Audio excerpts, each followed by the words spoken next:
नमस्कार दोस्तों। आज हम बात करने वाले हैं रॉबर्ट ब्राउन के बारे में, जो एक मशहूर स्कॉटिश बॉटनिस्ट थे। 21 दिसंबर 1773 को स्कॉटलैंड के मॉन्ट्रोज में जन्मे रॉबर्ट ब्राउन ने अपने खोजों से साइंस की दुनिया में अपनी छाप छोड़ी। चलिए उनके बचपन में चलते हैं।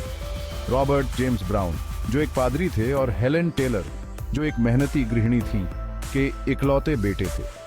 अनुशासित और पढ़ाई पर ध्यान देने वाले घर में पले बढ़े रॉबर्ट को एक ऐसा माहौल मिला जहां उनकी जिज्ञासा को बढ़ावा मिला। छोटी उम्र से ही रॉबर्ट का प्रकृति से गहरा नाता था। वो अपने घर के आसपास के खेतों और जंगलों में घंटों घूमते रहते थे। वहां के पेड़ पौधों और जानवरों से वो बहुत प्रभावित थे। ये बचपन की जिज्ञासा ही थी जिसने बाद में बॉटनी के लिए उनके जुनून को जगाया। रॉबर्ट की स्कूली शिक्षा मॉन्ट्रोज में हुई, जहां उन्होंने क्लासिकल शिक्षा प्राप्त की।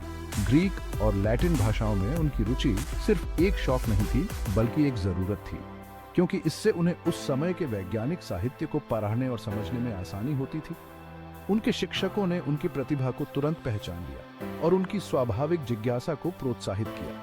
रॉबर्ट के बचपन के सबसे अहम पहलुओं में से एक था उनकी मां के साथ उनका रिश्ता।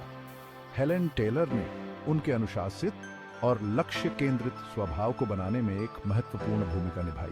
उन्होंने रॉबर्ट को अपनी पढ़ाई में समर्पित रहने और अपने लक्ष्यों को प्राप्त करने के लिए कड़ी मेहनत करने के लिए प्रोत्साहित किया। इन शुरुआती वर्षों ने उनकी वैज्ञानिक यात्रा की नींव रखी। उनकी परवरिश, शिक्षा और प्राकृतिक दुनिया के लिए उनके प्यार ने उन्हें बॉटनी में एक सफल करियर की ओर अग्रसर किया।